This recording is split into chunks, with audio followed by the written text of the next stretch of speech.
Estábamos sufriendo.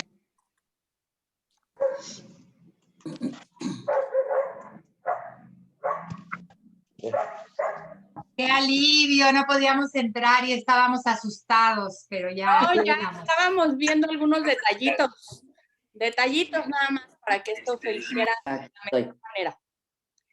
Buen día, Qué gusto, aquí estamos. Ok, me avisas. Yo aquí voy a estar mensajeando. ¿Cómo están? Qué gusto verlos, verlas y verlos. ¿Qué tal les Buenos días. Buenos días. Hola a todos. Buenos días.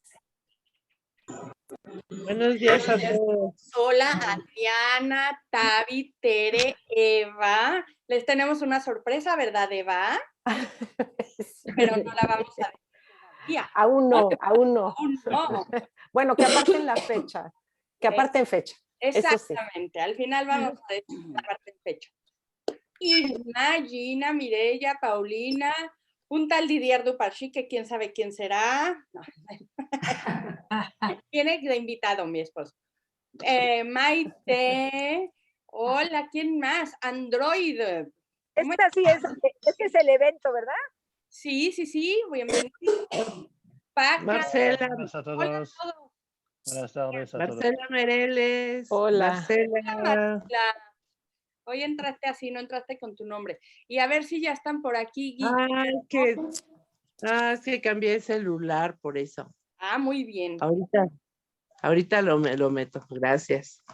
No sé si estará ya Guillermo Maínez y también Aida, porque yo en realidad nada más voy a presentar el evento y a dar una breve explicación. Bueno, pues les voy a pedir por favor que pongan en silencio los micrófonos, ya saben, para que no haya ningún tipo de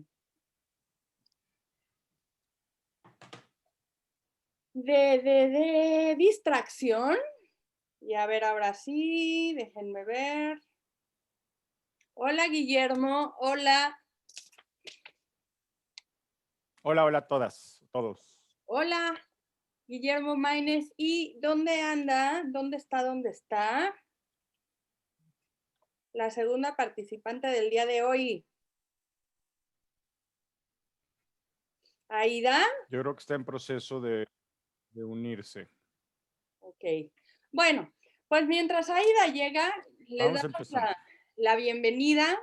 De verdad, hemos preparado un encuentro con Baudelaire que yo espero que les guste muchísimo. Vamos a tener tres, partes en este encuentro.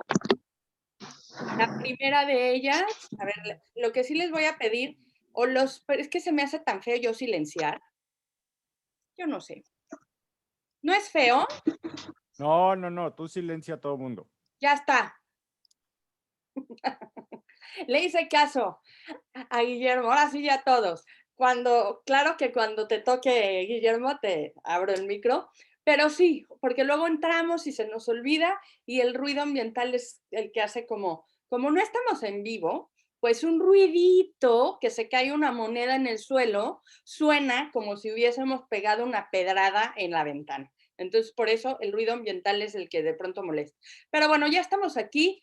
Muchísimas gracias por asistir. Espero les guste muchísimo. Aquí yo soy nada más la que pone el Zoom, la que presenta a los compañeros y la que va a dar un breve contexto de lo que era París y de quién era Baudelaire, para después pasar a la exposición de Guillermo Maínez, que va a dar una exposición sensacional con un contexto histórico que pasaba en el mundo, lo que sucedía alrededor de Francia y en Francia, parte de la obra del poeta, y después nos vamos a ir con Aida, que nos va también ella a presentar otra parte de la historia de hoy, que es más tirándole a la arquitectura, a todo lo que era la ciudad de París y cómo en aquella época creció y se transformó de una manera impresionante, porque hubo muchos cambios alrededor de.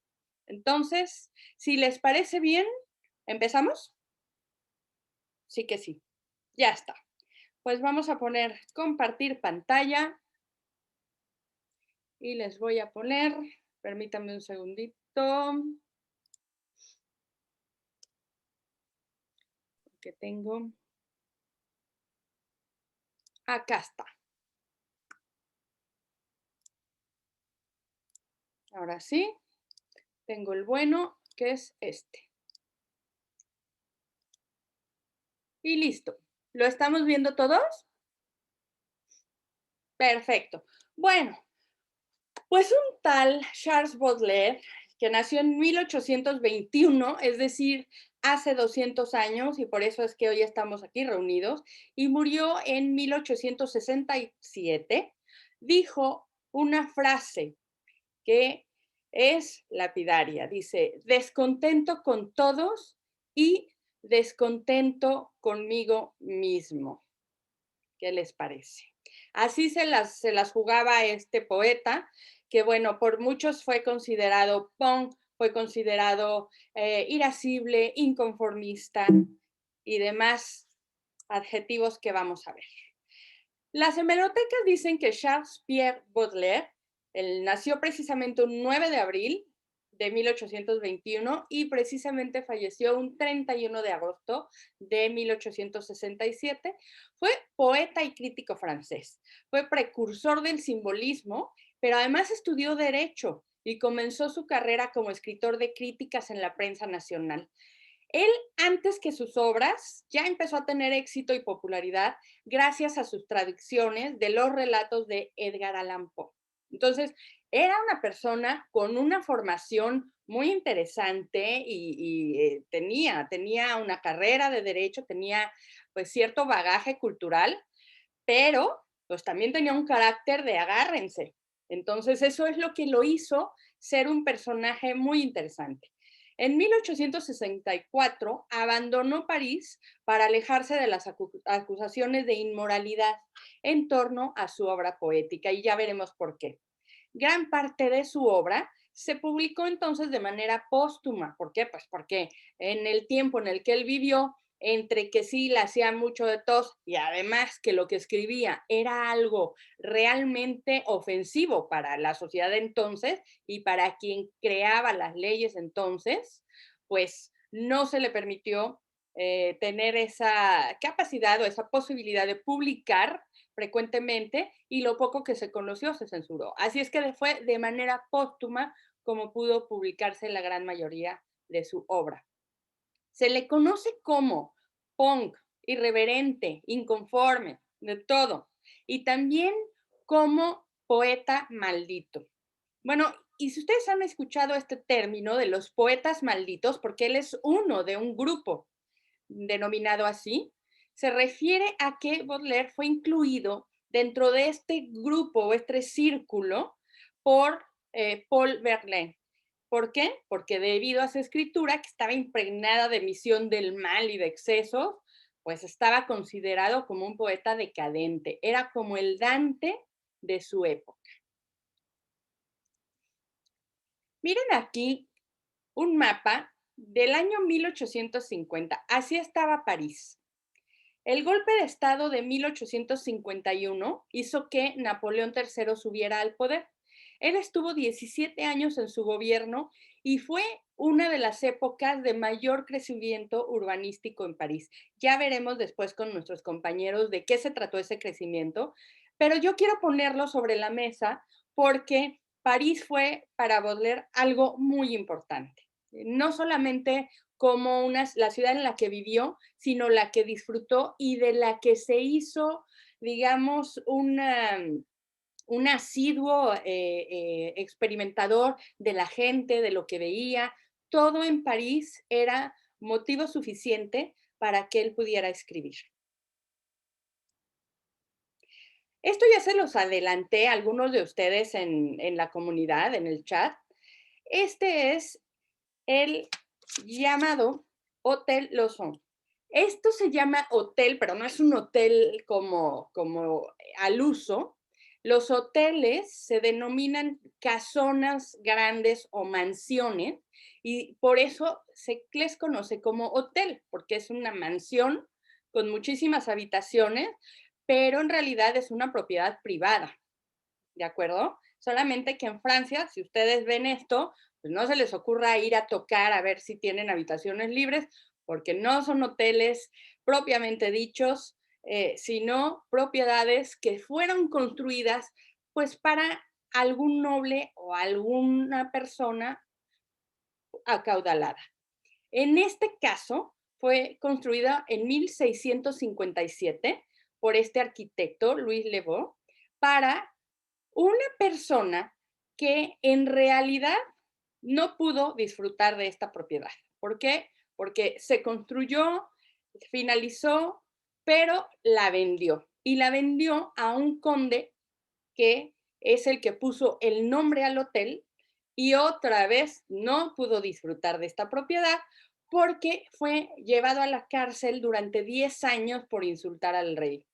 Así es que es curioso y por eso es que se las propongo hoy, porque pasó de mano en mano, es una bellísima construcción y aquí fue donde vivieron un tiempo Baudelaire y su gran amigo Gautier, que también era escritor, y aquí hicieron de las suyas. Formaron un Hashishin Club, y ahí, pues imagínense el nombre, tiene mucho que ver con las travesuras que hacían estos dos. Experimentaban con la droga y hacían fiesta y media.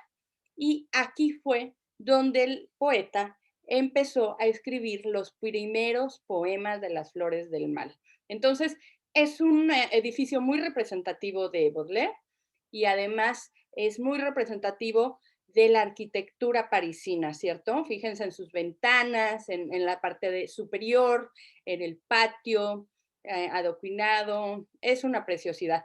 En este momento es propiedad de la ciudad de París, no se puede visitar y de hecho no se pueden tomar fotos. Así es que pues esta, quién sabe quién la tomó y nos la pasó. Esta es el París del poeta Baudelaire. Este es el Boulevard des Italiens. Y aquí es como se veía esto, ¿eh? Tenía, pues sí, sus carruajes, por ahí alguno que otro coche, pues empezaba la industrialización y teníamos ya algunos, apuntaban, ¿no? Algunas cosas, por ejemplo, fíjense esto, este kiosco, ¿no? Tan representativo también de la ciudad de París. Fíjense en los sombreros, por ejemplo, que después se han hecho muy famosos, sobre todo la Policía Nacional, tenemos aquí los tranvías, tenemos, bueno, muchas cosas que, bueno, no, esto no es tranvía, esto es un carruaje también, pero había tranvía y hay muchísimas otras cosas que ya nos empiezan a decir cómo empezaba a despuntar París. Bueno, pues este es el París que le tocó a él y quedó fascinado de por vida. Hay un barrio en París que se llama Quartier Latin o barrio latino. Seguramente ustedes lo han llegado a conocer si han asistido a París. En ese barrio están dos de las dos edificaciones de las más importantes de París. Primero es el Panteón, que es este, que les puse una foto precisamente de la época de Baudelaire. Y segundo es la Sorbona, que es una foto actual, ¿sí? Entonces, les he puesto unas fotografías que son de distinta época, pero que de alguna forma observamos que tienen mucha similitud, ¿cierto? Fíjense en el Panteón y fíjense en la Sorbona. Así es que París empezaba ya como a cuajar y a hacer lo que hoy conocemos como una bellísima ciudad. Aquí también les puse un collage de fotos de París. En la primera de ellas, a su izquierda, a la izquierda de la pantalla, tenemos la ópera. Después tenemos esta otra que es otro de los barrios de París. Debajo tenemos el interior de uno de los cafés, y si ustedes han ido a estos cafés, hay muchos de ellos que todavía conservan su estructura, la iluminación, estas puertas, ¿no? Con estas semibóvedas, etcétera. Aquí hay muchos de los cafés que todavía conservan ese sabor y esa esencia del principio, de cuando fueron construidos. Y este café, que está también en el Quartier Latin, era el favorito del poeta. Ahora lo vamos a ver cómo está en el día de hoy y van a ver la diferencia. Pero si se fijan, ya era bastante concurrido en aquel entonces y se ve que era un café al que acudían, pues, personas de este ámbito artístico. Bueno, pues aquí está la ópera Garnier en la actualidad. Aquí tenemos otro café en el mismo Quartier. Esta foto de aquí es el Café de Flore, que, bueno, pues tiene toda también la historia de los, digamos, artistas de aquel entonces. Esta es una calle preciosa del barrio latino. Y así se ve hoy el café al que solía ir Baudelaire. Fíjense, nada más. Este es el antes. 200 años antes de que nos sentáramos hoy a hablar de él. Y esta es la actualidad. Bellísima, ¿verdad? Bueno, y con esto de la ciudad, yo quiero decirles que hay un término que está muy ligado a Baudelaire, que es flaneur. ¿Y qué es esto? Bueno, este término se acuñó en esa sociedad moderna de París, del siglo XIX, en esa sociedad que empezaba a salir, que empezaba ya como que a tener una vida más abierta a la ciudad, que disfrutaba de todos los beneficios y de todas las atracciones de la ciudad. Baudelaire lo menciona por primera vez en Las Flores del Mal para describir a un personaje que camina sin rumbo por la ciudad. Pero pensar en el término flaneur, en este término solamente, algo tan sencillo como paseante, es simplificarlo demasiado. ¿Por qué? Porque la flânerie es una forma de ser para el francés y más para el parisino. Es mucho más que dar un paseo, es una actitud, una forma de relacionarse con el entorno.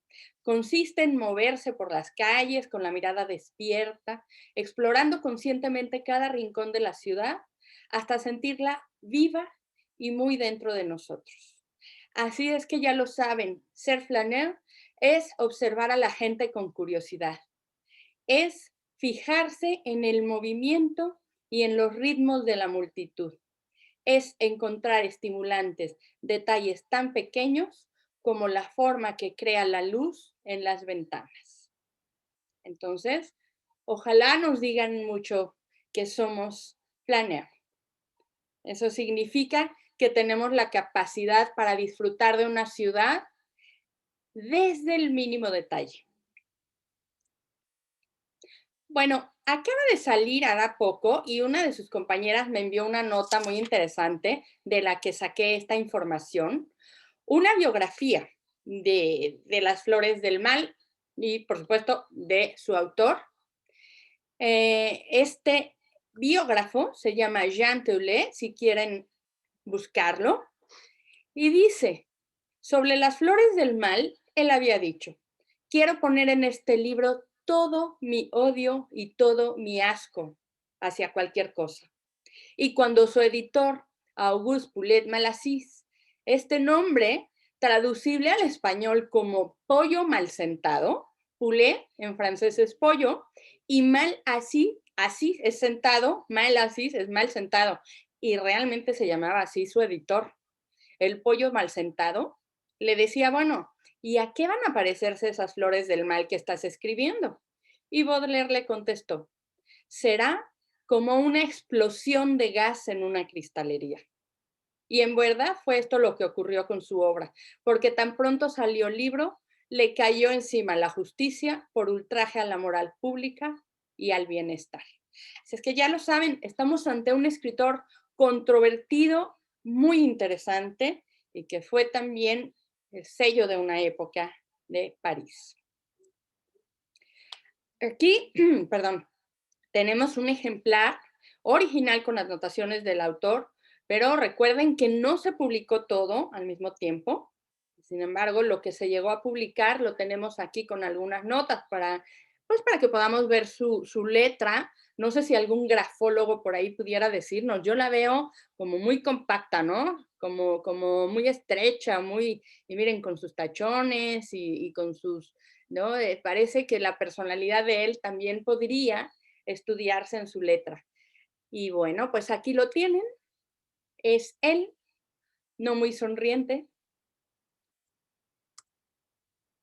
Y aquí tenemos un poema que se llama El Albatros, que lo voy a saltar porque quiero despedirme y parte con él. Y le vamos a pedir a Vivier, mi esposo, a ver si nos lo puede leer.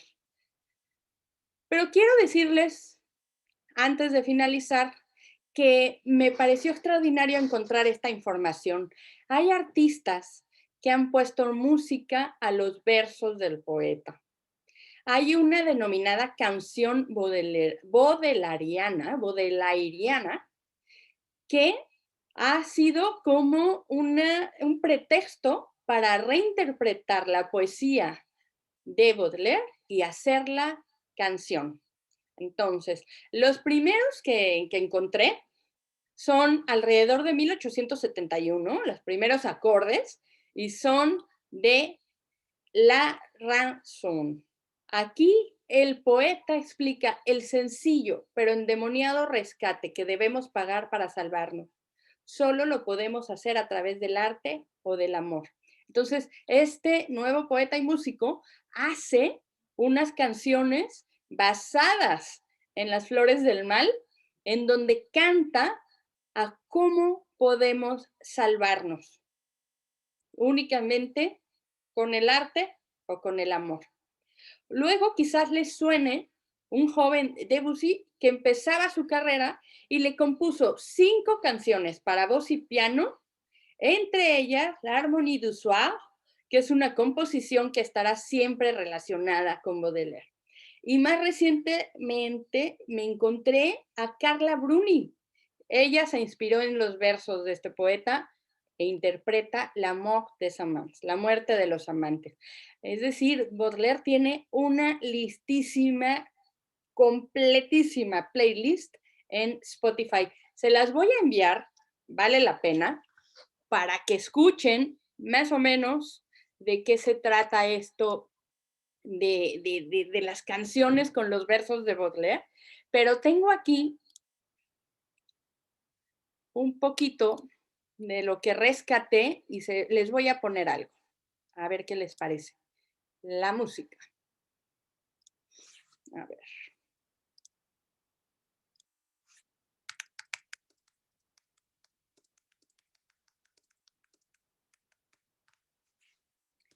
Nos vamos a ir de adelante hacia atrás en el tiempo, de la actualidad.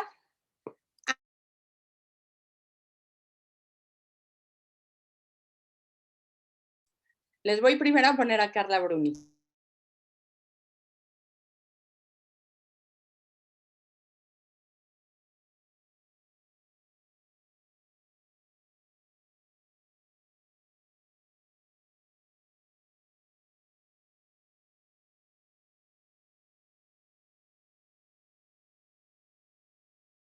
Des lits pleins d'horlogeries, des divans profonds comme des tombeaux, et d'étranges fleurs sur des étagères écloses pour nous sous des cieux plus beaux.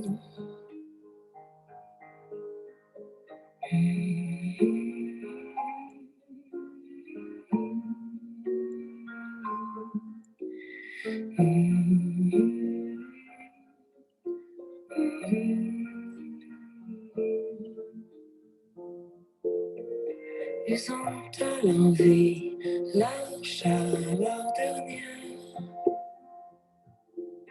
Nos deux cœurs seront de vastes flambeaux qui réfléchiront leur double lumière dans nos deux esprits, ces miroirs jumeaux.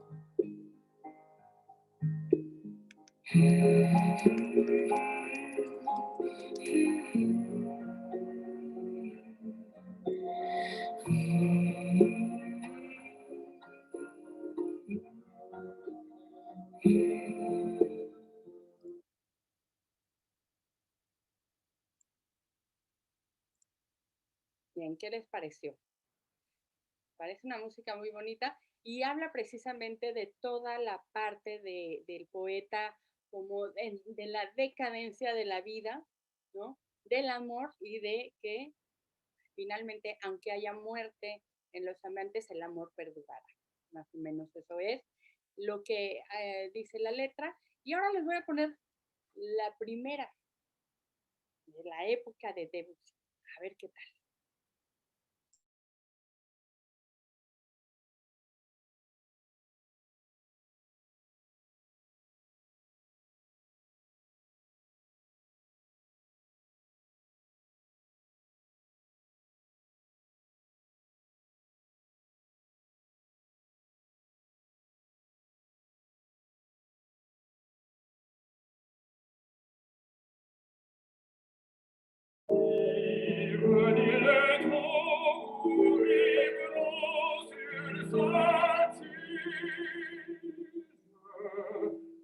Chaque fleur s'évapore ainsi qu'un oiseau et sous une parfum tout le journée du soir. Valse mélancolique et l'encre vertige, chaque fleur s'évapore ainsi qu'un oiseau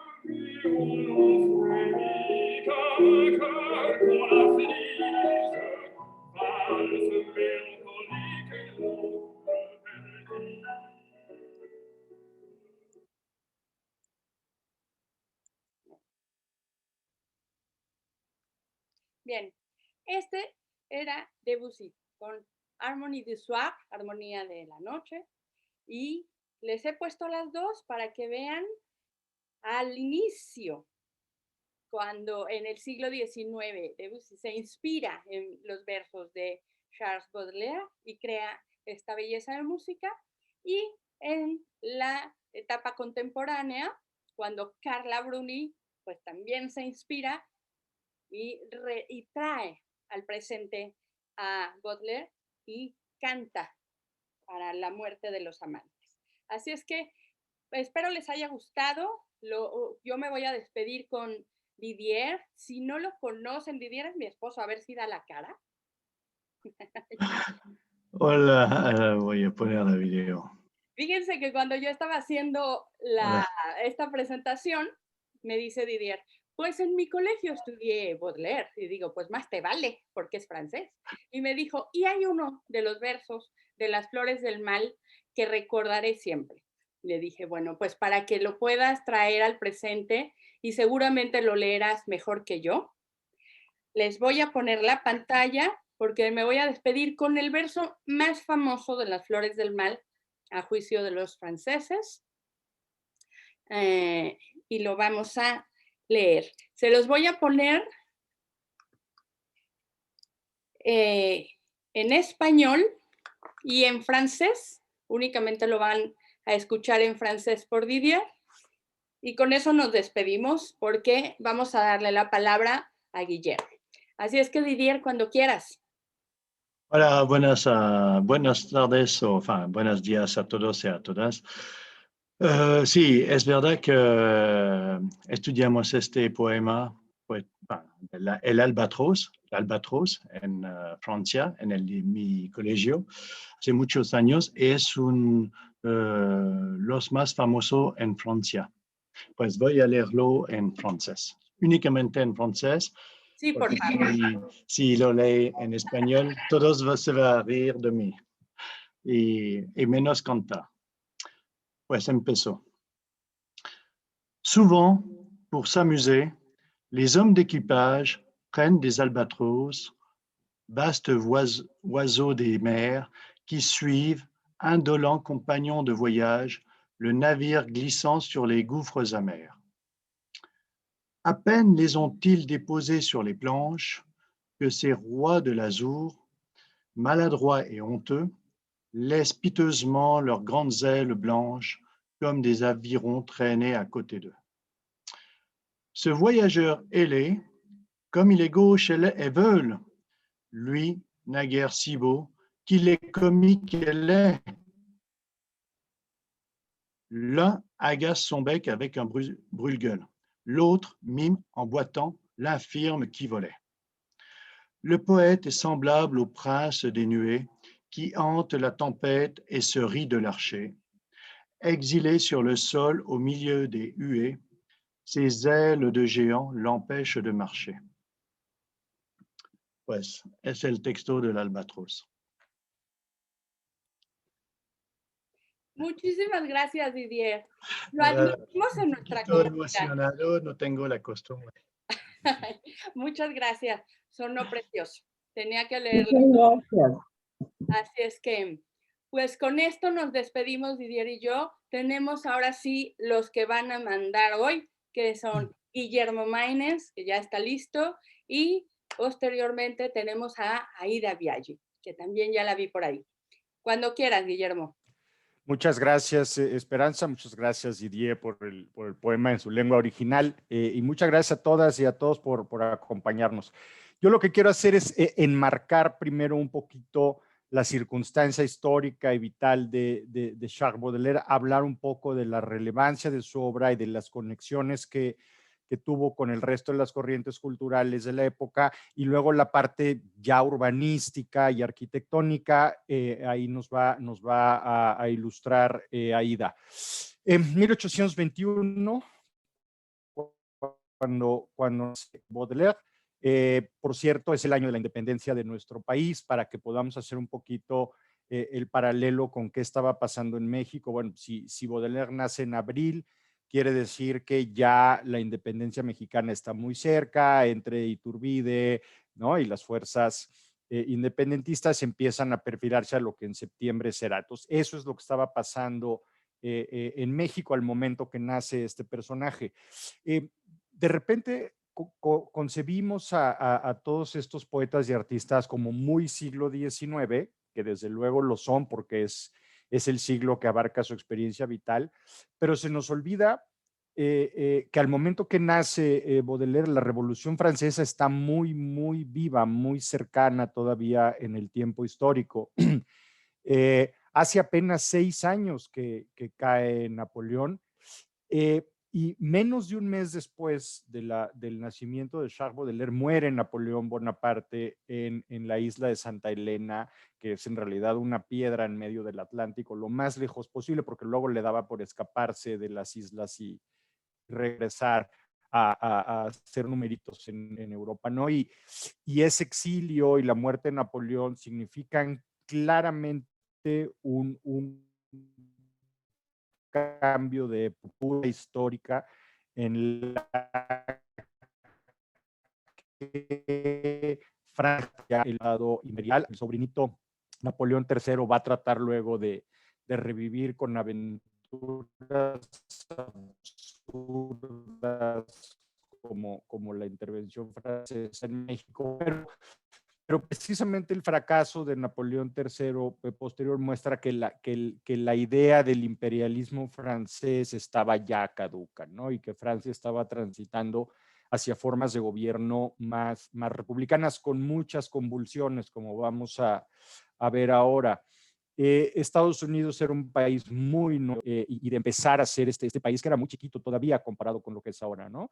Estados Unidos era básicamente las 13 colonias y algunos territorios al oeste que luego irían aumentando. Inglaterra era la gran potencia naval, era hacer de Inglaterra pues el gran imperio. Pero por el momento Francia estaba, digamos, en un momento de respiro. No había terminado esta noche terriblemente oscura de la guillotina, convulsiones tremendas, y también el aventurero Bonaparte había ya dejado la escena. Lo que había era una siguiente monarquía, una monarquía burguesa, la monarquía de Luis XVIII, donde ya los reyes no eran estas figuras fantásticas de cuento como habían sido los Luises anterior, sino que eran personajes ya mucho más aterrizados. Después siguió Carlos IX y a partir de 1830 Luis Felipe, al que llamaban el rey burgués, precisamente porque ya era gente que no se vestía tanto con sombreros de plumas y capas de seda, sino que se vestía un poco más normal, un poco más cercano a la gente que mal que bien había pasado por la experiencia traumática de la revolución. Y lo mismo empieza a ocurrir, otro dato interesante para irlo dimensionando tecnológicamente es, Baudelaire nace en un mundo sin ferrocarriles todavía, ¿no?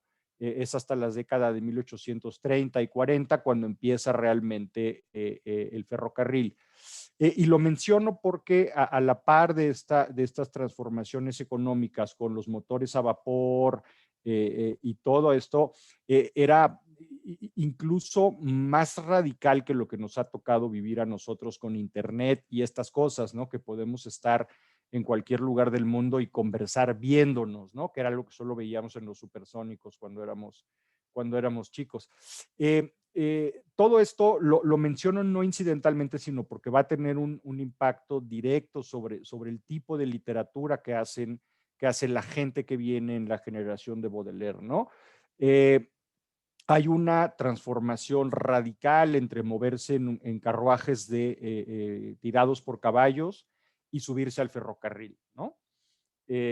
Cada vez que viene una nueva tecnología y la gente empieza a decir, es que nos va a dar cáncer en el cerebro por usar celulares, pues me acuerdo que todas las polémicas que había diciendo es que el ferrocarril es fatal, nos van a dar lesiones en el cuello, esas velocidades de 40, 50 kilómetros por hora son peligrosísimas, se nos va a dislocar la columna vertebral y, en fin, toda una serie de teorías de conspiración sobre lo que iba a ocurrir.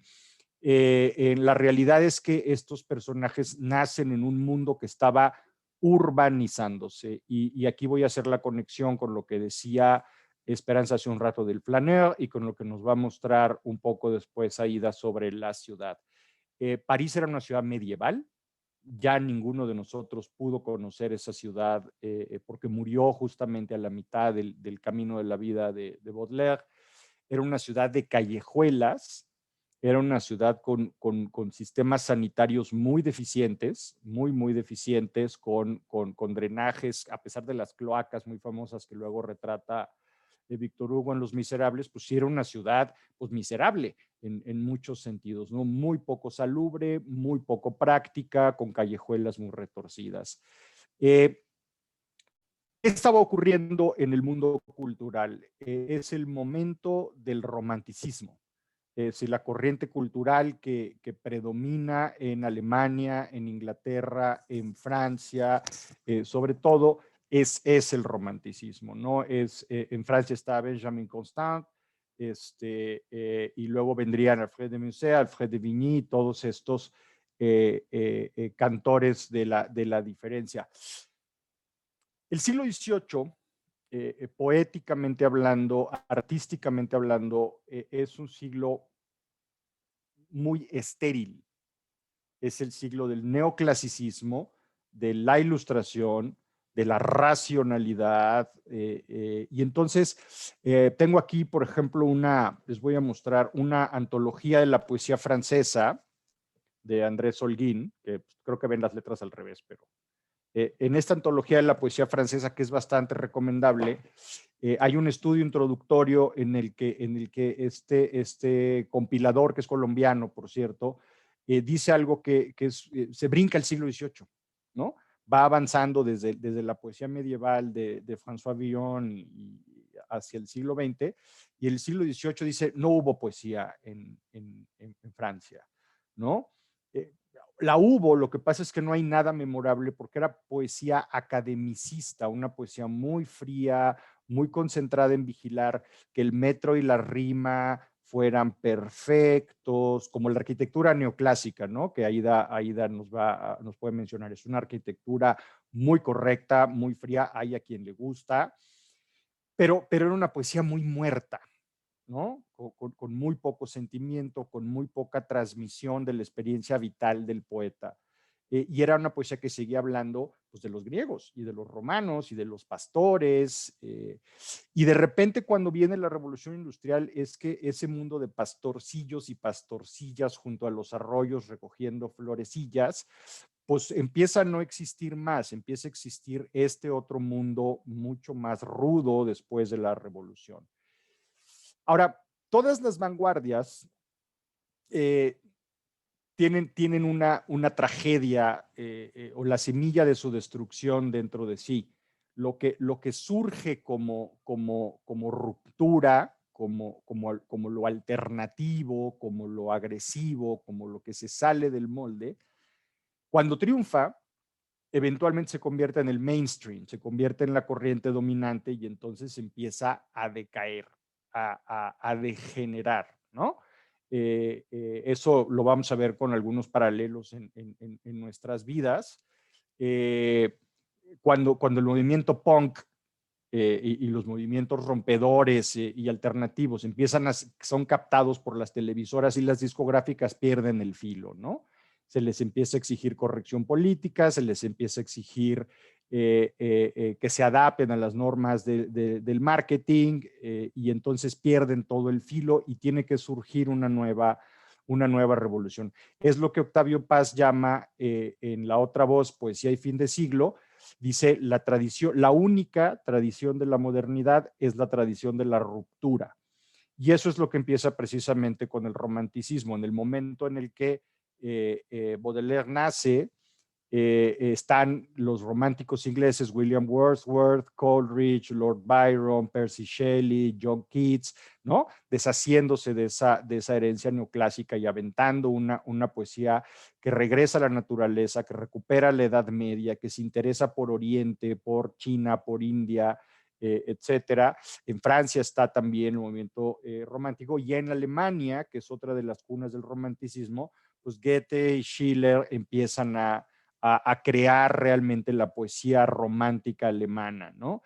Werther es este libro que seguramente algunos de ustedes habrán leído sobre un joven romántico, ¿no? La esencia del romanticismo, que se suicida por amor y que en su momento desató una ola de suicidios en Europa que preocupó muchísimo a las autoridades, las más conservadoras de las cuales decían qué terrible, ¿no? Estas modernidades de libros perniciosos que los muchachitos leen y luego se contagian de estas ilusiones vanas y van y se pegan un tiro porque no los peló Charlotte.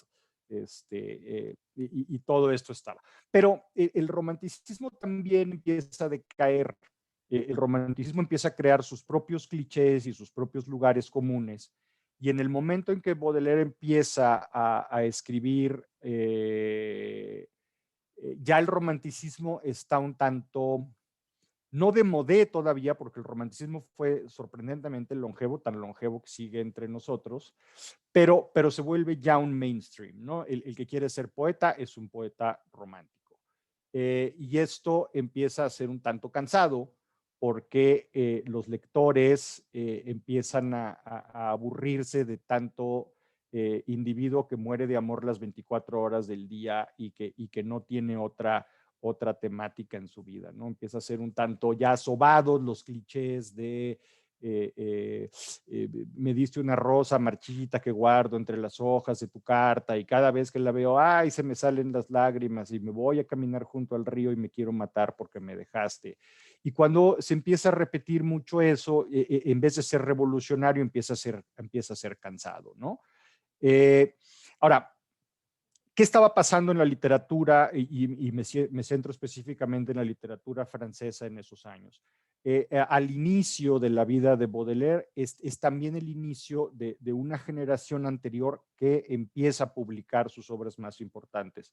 Surgen Stendhal, por ejemplo, que empieza a publicar primero Roma, Francia y Nápoles, luego Armancia, y luego va avanzando hacia sus obras maestras, hacia La Cartuja de Parma y Rojo y Negro, que es una literatura romántica, pero de la otra, de donde la gente no muere de amor 24/7, sino donde empieza a romperse los convencionalismos sociales, ¿no? Si recuerdan, La Cartuja de Parma comienza con la batalla de Waterloo, y eso quiere decir que estamos hablando ya del siguiente siglo, y Rojo y Negro es una historia terrible de traición y de sentimentalismo, pero de un sentimentalismo violento, de un sentimentalismo más atormentado, que es con lo que se va a conectar más Baudelaire. Y el otro gran rockstar de la literatura de esos años es Balzac.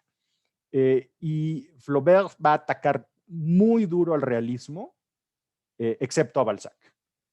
Porque Balzac le va a parecer un visionario que hace un retrato, una disección larguísima y profundísima de la sociedad francesa y que señala esos vicios de la burguesía que tanto repugnaban a Baudelaire, y por tanto es un gran defensor de Balzac. Y en pintura de Eugène Delacroix, el pintor romántico por excelencia, pero cuyo romanticismo está orientado más hacia lo exótico, ¿no? Delacroix pinta estas odaliscas y los baños turcos de mujeres y cosas que eran como más revolucionarias, más rompedoras de los clichés burgueses. También empiezan a publicar Alexandre Dumas y curiosamente Verne, ¿no? Todos leímos Jules Verne, pero todos le decimos Julio Verne porque lo leímos de chiquitos y así lo pronunciamos siempre. Y Flaubert, desde luego, ¿no? Es el otro gran novelista francés que también tuvo muchas afinidades con Baudelaire, y como veremos, Flaubert será uno de los grandes defensores de Baudelaire, al igual que el otro gran novelista y poeta de la época, Víctor Hugo. Víctor Hugo es claramente un romántico, pero entiende, es un hombre muy inteligente que al final de su vida entiende que lo que sigue es la obra de Baudelaire.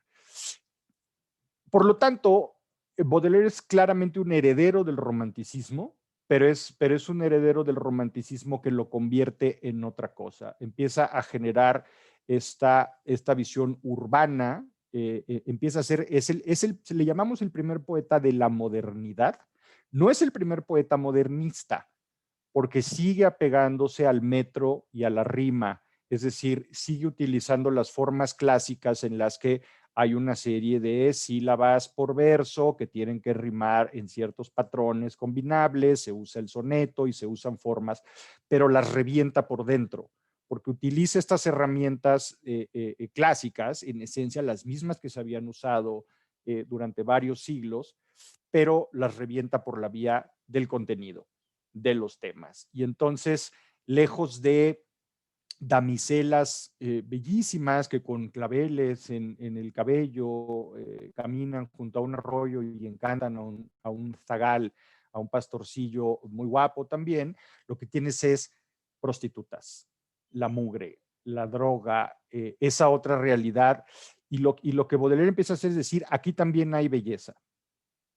Aquí, en este dolor, en esta suciedad, en estos rincones oscuros de la ciudad, que se podrán imaginar eran bastante malolientes, los prostíbulos de barrio bajo, las callejuelas con clochards y lo que nosotros llamamos teporochos, en la noche, esa noche en la que las familias respetables se trepaban a su departamento, se encerraban en su casa y no salían más porque allá afuera había oscuridad para empezar, y había peligro y había suciedad. Y este es el señor que sí se sale y empieza a caminar por la ciudad, explorando todos estos rincones, pero encontrando la belleza ahí.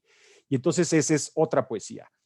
Usa las formas clásicas, pero las revienta porque le enseña a la sociedad que donde realmente vive no es en la campiña. En París vives en la ciudad. Y eso es algo que también Flaubert hizo, ¿no? Madame Bovary es una mujer que se pira leyendo novelas románticas, cursis, con amores imposibles de alcanzar y autodestruye su vida sin entender en qué sociedad vive. Y Baudelaire lo que hace es echarle en cara a esa sociedad. Baudelaire no era un demócrata, vamos a llegar un poquito después a su, aunque no me quiero comer mucho tiempo de lo que vamos a ver de Aida, pero Baudelaire no era un demócrata. Para Baudelaire la democracia es ese gobierno de la mediocridad, de la vulgaridad, de los personajillos que quieren tener poder, poderes imperiales, pero no son. La obra de Baudelaire está íntimamente relacionada con sus traumas vitales. Baudelaire se queda huérfano a los 5 años. Su padre es un sexagenario, un hombre casado en segundas nupcias con su madre. Los hermanos de Baudelaire serán medios hermanos mucho, mucho mayores que él. Él queda huérfano a los 5 años. Y su madre se vuelve a casar con un oficial de alto rango del ejército, Opic, que era un militar, un señor que decía, a ver, la poesía es para señoritas, la poesía es para señoritas y para señoritas que no tienen que trabajar, que pueden aprender francés y bordar y tocar el piano, y está bien, pero no, aquí hay que estudiar y hay que trabajar. Pues ¿cómo está eso de que un hombre hecho y derecho escriba versos? Esos son fulanetes. Y claro, hay un choque terrible ahí. Baudelaire odia a su padrastro. Es un chico problema, un chico que tiene este coraje de que un personaje ajeno se interpone entre el gran amor de la vida de Baudelaire, que fue su madre. Ya no me voy a meter en temas freudianos y si impactan o no en la poesía, pero el hecho es que este hombre tiene una relación pésima. Hay una serie de escuelas en las que estudia Baudelaire, es siempre un muchacho rebelde, pero brillante, etcétera. Y hay por ahí, cuando él tenía 19, 20 años, un misterioso viaje a la India. El papá se harta del fulano, lo echa en un barco y lo avientan hacia Calcuta, como para ver si ya puso la marrana en otro lado, pero el barco naufraga cerca de las islas Mauricio y Reunión, y de alguna manera que no se tiene muy claro, el muchacho reaparece en Francia.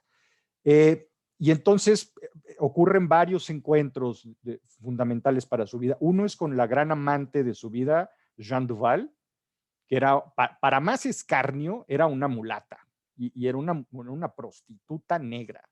Y esto sí era como una bofetada para esta burguesía pues bastante racista francesa, decirle, no solamente no voy a tener una novia de estas que tú me vas a conseguir y me voy a casar y voy a ser abogado, no, mi amante es una prostituta negra, y le dedica varios de los poemas más fuertes, ¿no? Más eróticos, pero eróticos rasposones, ¿no? Y luego conoce a Louis Menard, otro muchacho de la bohemia francesa, que es con el que empieza a conocer a la bruja verde. Y la bruja verde es el ajenjo, este licor que también vieron luego los pintores impresionistas, por ejemplo, y que pues no es lo más recomendable para la juventud. Más el opio, más el hash, que ya mencionó Esperanza, y bueno, las malas compañías, ¿no? Théophile Gautier y otros muchachos que andaban pues verdaderamente en muy malos pasos. Tan malos pasos que más o menos en 1840, por ahí, es decir, como a los 19 o 20 años, Charles Baudelaire contrae sífilis. Estas cuestiones del sexo seguro no se les daban mucho en la época, y al parecer fue Sarah Lalouchette, una prostituta que le contagia la sífilis. De eso se va a morir Baudelaire. La sífilis es una enfermedad terrible que va provocando una serie de degeneraciones, entre ellas mentales. Muchos artistas románticos mueren de una combinación medio letal entre sífilis y tuberculosis, ¿no? Becker y muchos otros, el propio Théophile Gautier, etcétera, mueren de estas enfermedades virales terribles. Finalmente hereda el dinero de su padre real y en 18 meses tira la mitad de la herencia. Y entonces su padrastro y su mamá le ponen una tutela judicial, es decir, le quitan la herencia y un juez le dice, bueno, te vamos a dar 200 francos al mes para que te sostengas, pero aquí está el dinero. Y entonces, pues esto es muy humillante para el joven de 24 años, de 23 años, y se da un cuchillazo en el pecho porque, pues, sin dinero no vale la pena ser bohemio. Es más padre ser bohemio con dinero. Y entonces él empieza ya, es la ruptura total con la sociedad, con su familia, con el padrastro y con todo. Él mismo, él dice que él se crea la reputación de homosexual que no era nomás por escandalizar, ¿no? Y entonces vemos cómo todo este tema de la prostituta negra, la reputación de homosexuales, drogas, es una rebeldía ya totalmente urbana, ya totalmente moderna, ¿no? Es el hijo que no quieres. Porque como nunca sabes si al final van a ser genios o tontos, pues por lo pronto preferible que no se metan en esos pasos. Viene 1848, las revoluciones que tiran finalmente a la monarquía, es donde se vaya Luis Felipe. El muchacho participa en las barricadas porque pues donde quiera que haya chance de armar, de protesta, de armar escándalo, viene. Y finalmente empieza a traducir a Edgar Allan Poe, descubre a Edgar Allan Poe, que era otro loser, era otro alcohólico, era otro drogadicto, era otro misfit, era hijo adoptado también, ¿no? Y bueno, almas gemelas. Se encuentra este poeta absolutamente marginal, absolutamente anti cualquier tradición norteamericana que podamos ver. Y de hecho, Poe es mucho más exitoso en Francia que en Estados Unidos porque lo adoptan los presimbolistas, ¿no? Los poetas malditos Baudelaire, Verlaine, Rimbaud, etcétera, etcétera. Alguien está mencionando a Los Miserables aquí, pues desde luego es la novela que cronica las cloacas y la revolución y las barricadas y todo eso.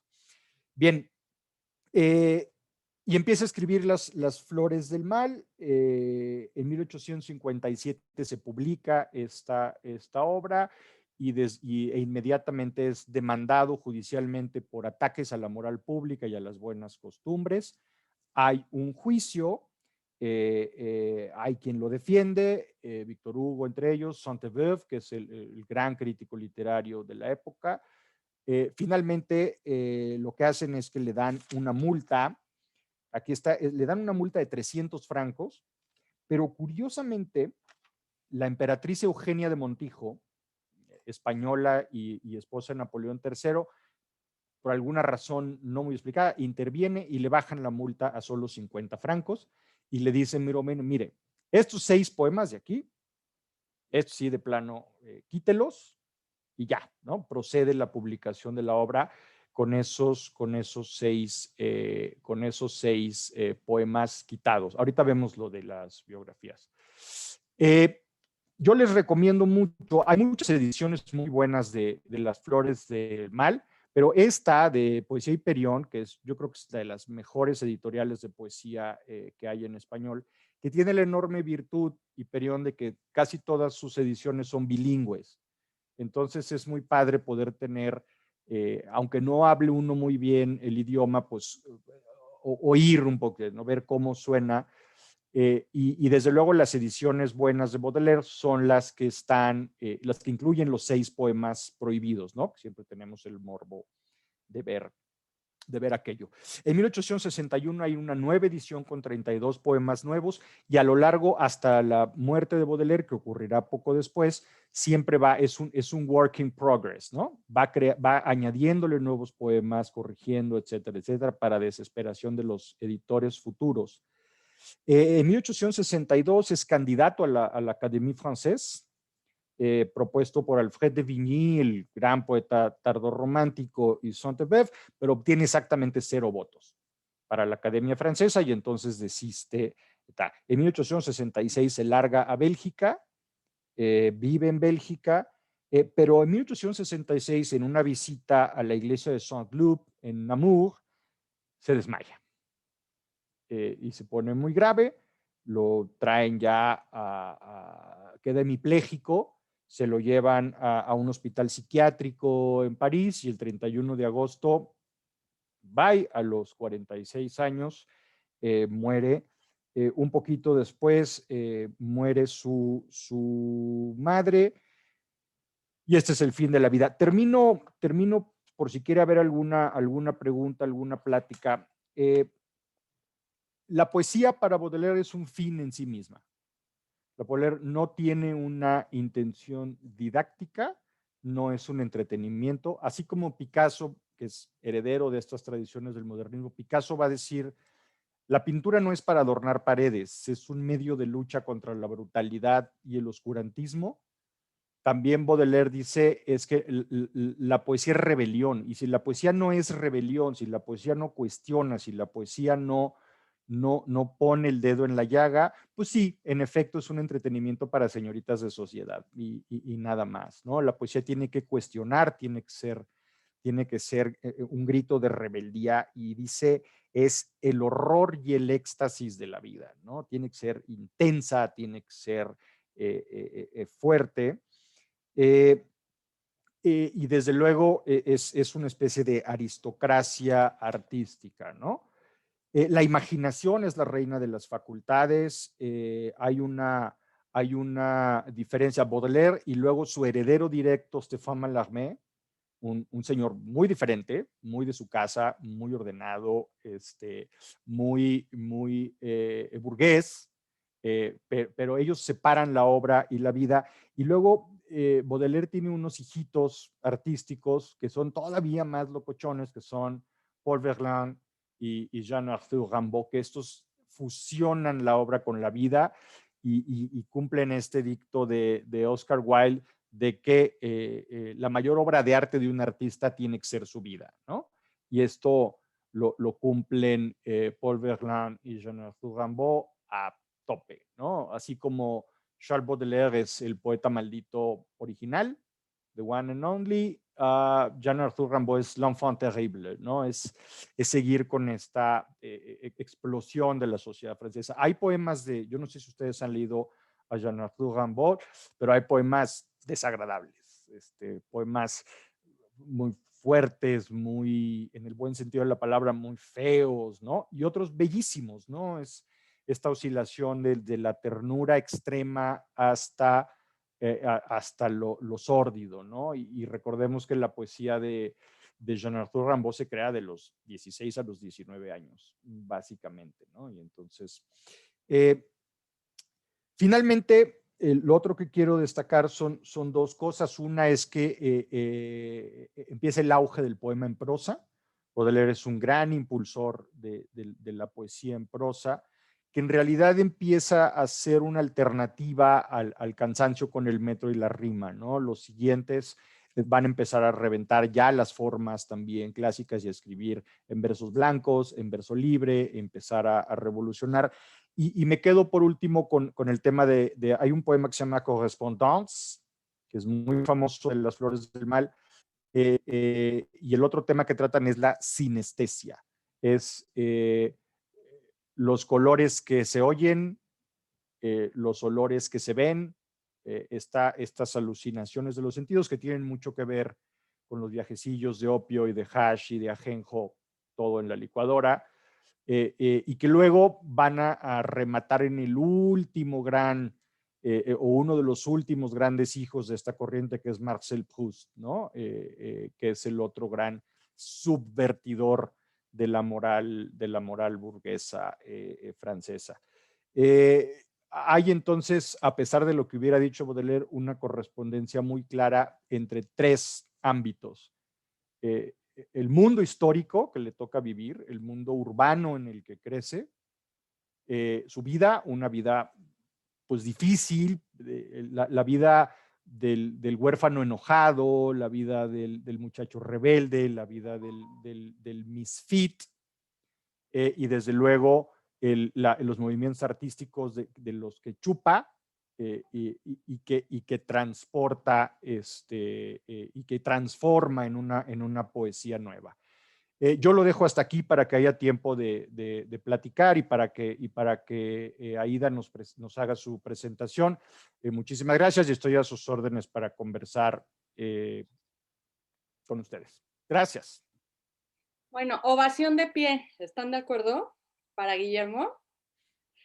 Guillermo dice que Didier, que tu ponencia de hoy le salvó de todo el colegio francés, que todas las dudas que tenía ya se las resolviste. Y además de una manera muy amena. La verdad es que para también dar estas conferencias hay que saber hablar, hay que saber llevar un ritmo, hay que tener esa cadencia, esa secuencia y ese fluir. Y la verdad es que fue una gozada, Guillermo. Muchísimas gracias. Al contrario. Si tienen algo por ahí para él, acepta todo, ¿verdad, Guillermo? Botellitas de Roxana. No, si tienen alguna pregunta. Todo, opio, hashish, ajenjo, lo que gusten. Ahora ya se va a legalizar, así que... Para hacer eso de la sinestesia, de lo que hablábamos, que es que un sentido le presta al otro su capacidad, ¿no? Entonces, escuchamos olores y vemos ruidos y etcétera, etcétera. Así que lo que ustedes quieran, no, las dudas que tengan o cualquier otra cosa que reflexionen y haya quedado pendiente, al final podemos hacer una ventana de participación. Ahora le voy a dar la palabra a Aida, que es nuestra participante estrella del lado más de la arquitectura, ¿verdad, Aida? Así es, así es. Les voy a platicar de la ciudad y de cómo le tocó toda esa transformación a Baudelaire, que fue tremenda. Duró muchos años, además. Buenísimo. Bueno, pues ella es Aida Biaggi, la tenemos aquí también para hacer el tándem perfecto entre Guillermo y Aida. Y yo voy a compartirles la pantalla. Hice el PDF más rápido de mi vida, Aida. Con tus fotos. Espero que esté incluida toda, pero bueno, yo las iré pasando y tú me vas diciendo qué tal. El ritmo lo vas marcando tú, ¿te parece? Muchas gracias, muchas gracias. A ti. Pues, vamos a ver cómo era París, qué transformaciones sufrió en la época de Baudelaire y cómo es ahora. Sí, bueno, si quieres empezamos con la foto, ya que Guillermo ahorita habló de la vida de él, con una imagen del artista plástico Eco, que es de Las Flores del Mal. Un segundito. Ahí está, ¿no? Esa, mira, sí. La voy a tener que dejar así, chicos, que no es lo más bonito, pero así Aida me puede decir si hay alguna foto que prefiere que pase primero. Pero vamos a centrarnos en la foto del medio. Ahí estamos. Súper. Bueno, como bien escuchamos, Baudelaire tuvo una vida bastante corta, murió a los 41 años, y lo que para mí es importante fue su concepto de belleza, y también el hecho de que él haya sido el creador de la simbología en la literatura, porque estas dos cosas nos van a, yo lo voy a traspolar hacia lo que se hizo como urbanismo y como arquitectura. Esto de que él fue el creador de la simbología en la literatura lo vamos a ver también reflejado en el trazo urbano, porque a cada, digamos, eje principal que se cruza con otro, ponían un monumento, que al final de cuentas es un hito que te hace tener un símbolo de la ciudad y te da una referencia de dónde estás. Entonces, eso me pareció muy interesante. Ahora, el concepto de belleza de Baudelaire es, lo bello es siempre raro. Lo que no es ligeramente deforme presenta un aspecto inservible. Imagínate, ¿no? La otra que dice es la irregularidad, es decir, lo inesperado, la sorpresa o el estupor son elementos esenciales y característicos de la belleza. Ahí sí el pobre le van a romper el esquema porque con las construcciones que lleva a cabo Napoleón III, junto con el barón Haussmann, eso sí se va a terminar por completo. Una cosa que él vive es la construcción de toda esa transformación cuando él ya está en la segunda, tercera parte de su vida, y sí la padece considerablemente como todos los parisinos. Entonces se acaba yendo a la isla l'île de Saint-Louis, que eso se queda prácticamente igual que como estaba desde 1725, ¿ok? Se refugia, digamos, allí. Ahora, 6 años antes de su muerte también comienzan la construcción del Opéra de Garnier, que dura 13 años, o sea que ni siquiera la termina, ni siquiera la ve terminada. Bueno, en los antecedentes en relación a la ciudad de París, vemos que, o sea, era una ciudad amurallada, medieval, que ya no soportaba un aumento de población. Era disfuncional, era especialmente insalubre y carecía de espacio hasta para la circulación del aire. Fue una ciudad que vivió la pauperización del centro. Y durante todos los reinados prácticamente no se hizo nada por esa ciudad. El rey Enrique IV hizo las primeras tentativas de modernización, fue el que trazó la primera calle recta de París, la Rue Dauphine. Luego con la reina María de Medici, que es la que está en la foto el día de su boda con Luis XIV, ella es la que urbaniza la isla de Saint-Louis, que antes había sido campo de vacas. Y el rey, más adelante, ahí sí no les tenía fotos, pero ya no quedaron aquí, lo siento. El rey Sol Luis XIV sí construye Les Invalides para albergar a los veteranos inválidos de las guerras, y en 1682 se traslada al Palacio de Versalles con toda su corte, ¿no? Entonces, digamos que los reyes se la pasaban muy bien allá en Versalles, ¿no? Y les importaba un poco, bastante poco la calidad de los habitantes de París de a pie, ¿no?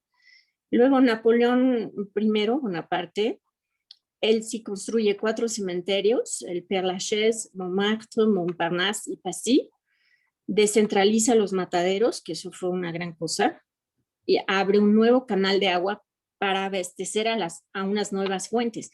O sea, seguían teniendo que sacar el agua de las fuentes para llevárselas a sus casas. Y estamos hablando ya del siglo XIX. Construye 4 nuevos puentes sobre el río Sena y consolida varios muelles para evitar las inundaciones, pero también para eliminar la relación directa de la población con el río.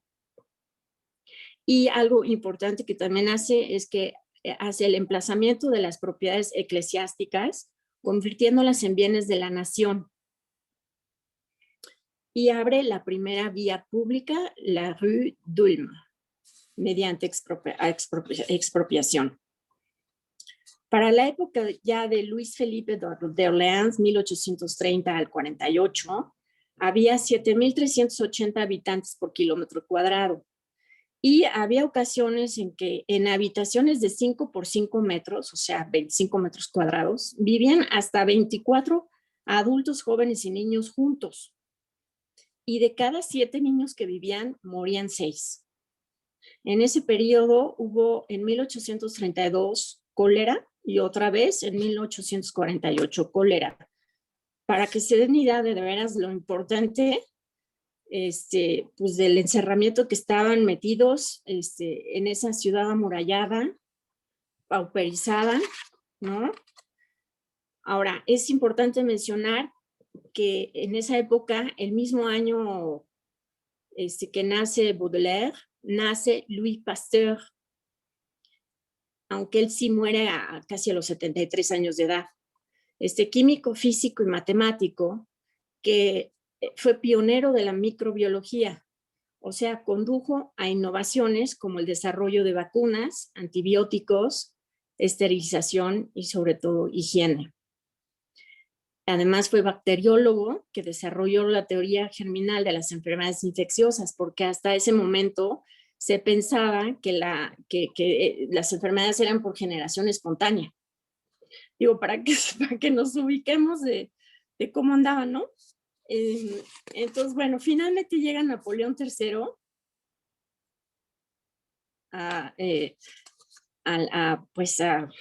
como un segundo imperio, aunque ya se considera una monarquía constitucional con parlamento.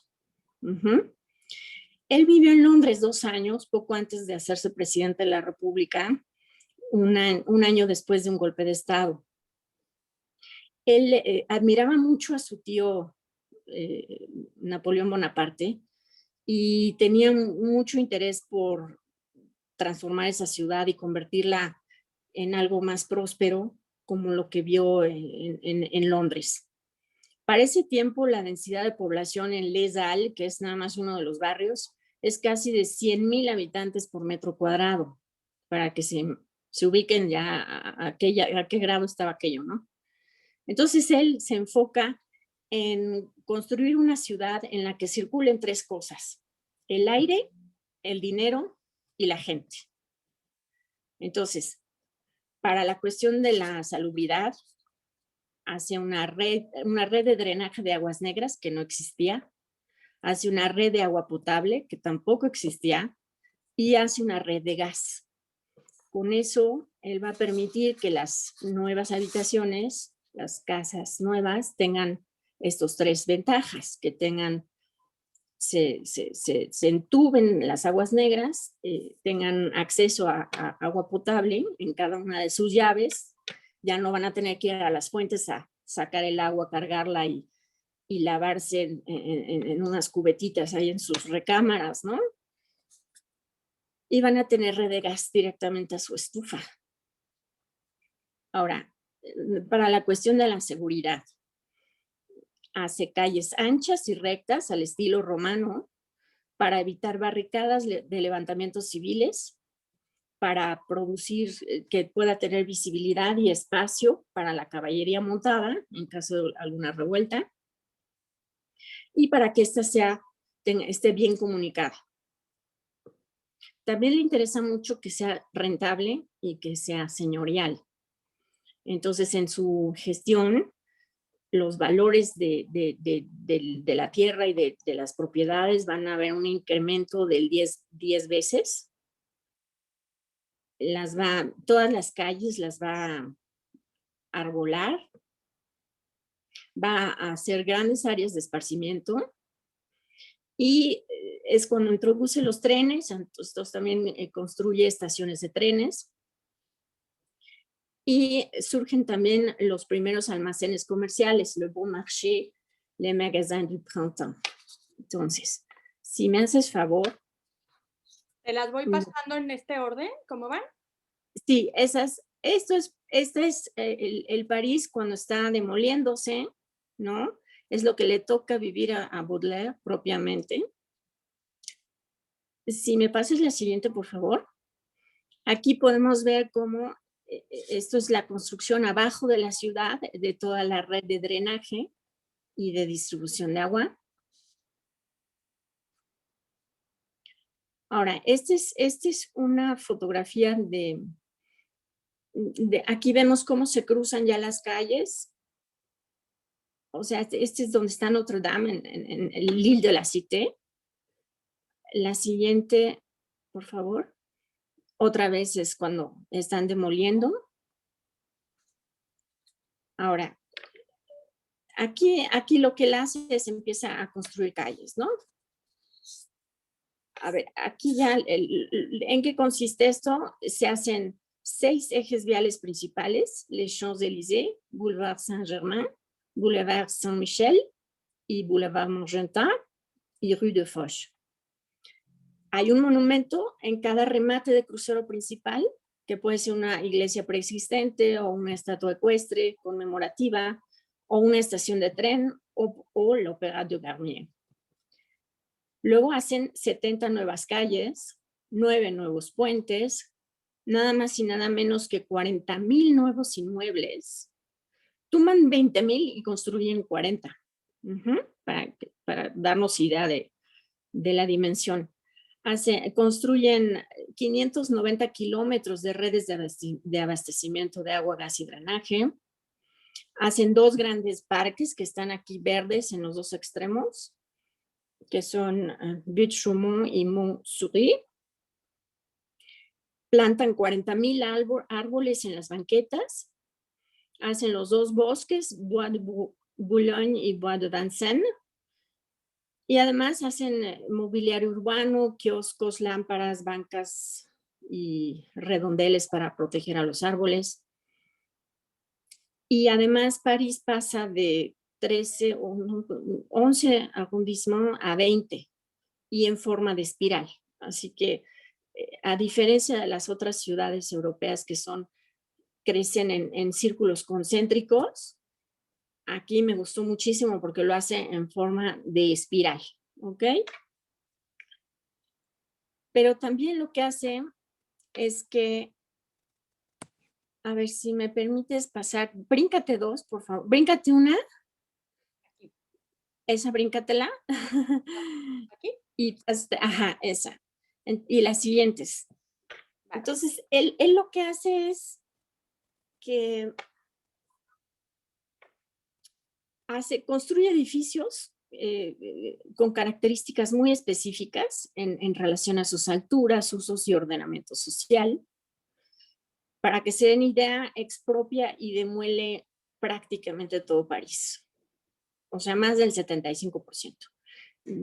O sea, el París que conocemos ahorita no es el que vio Baudelaire, ¿ok? Ese no lo conocemos ni lo conoceremos.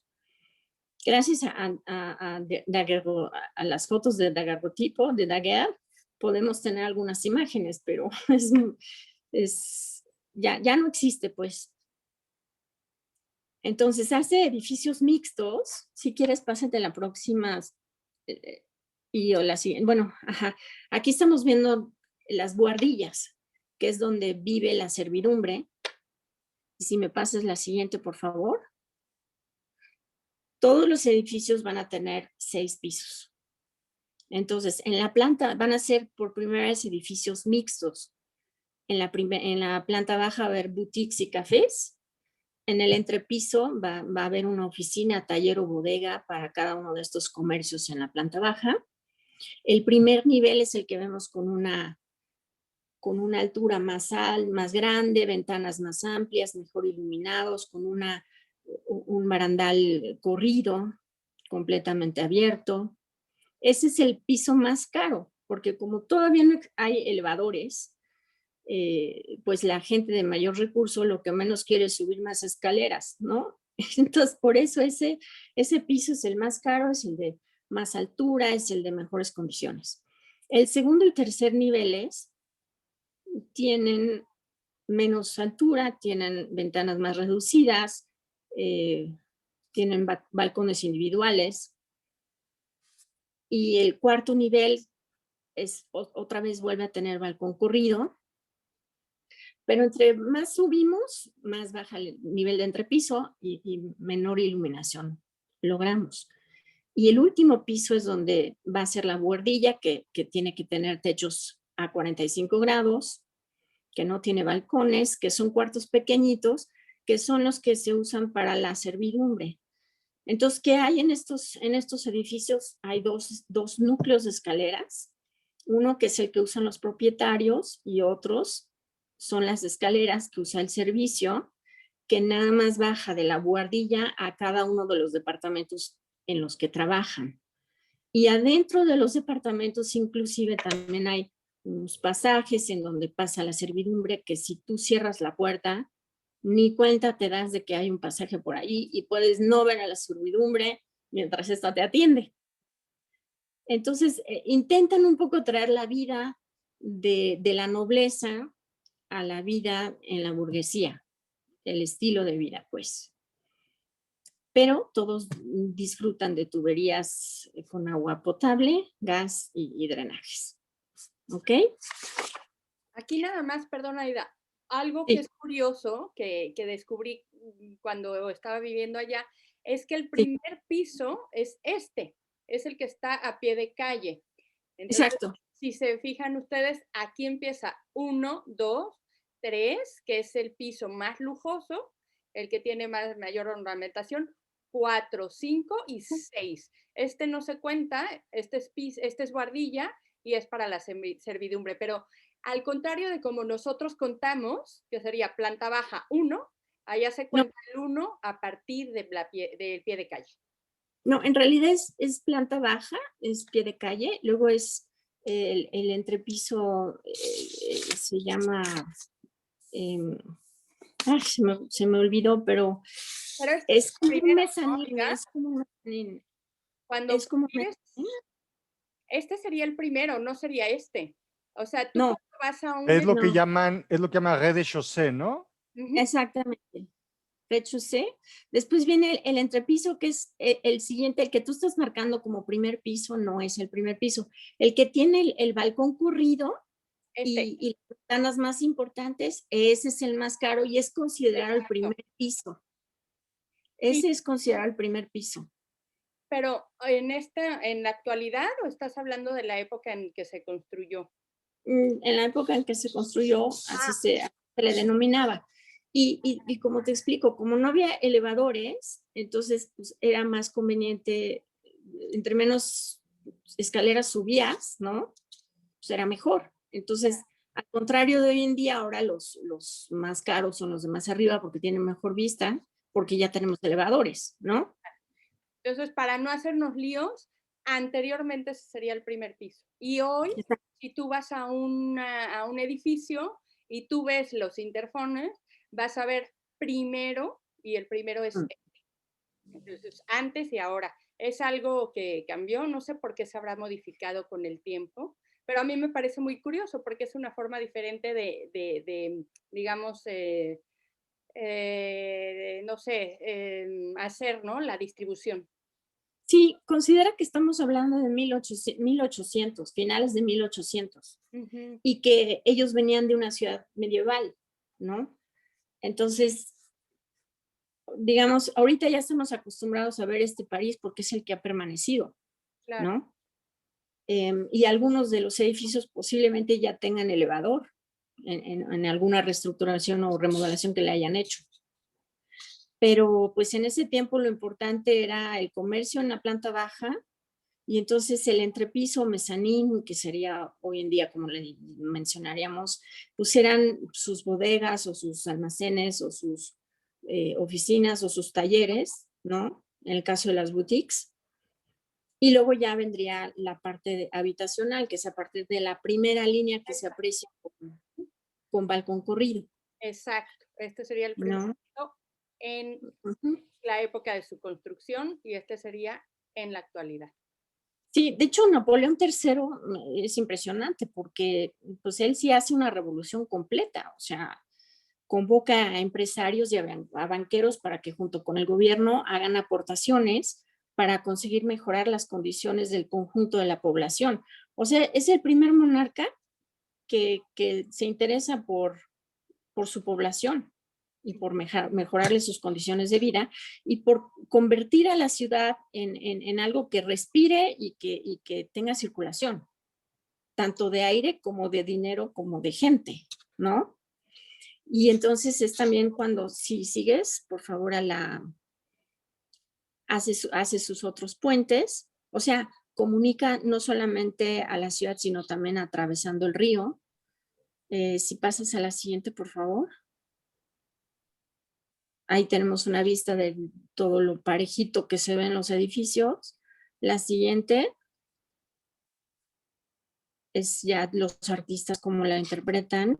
Y si pasas las siguientes tres, por favor.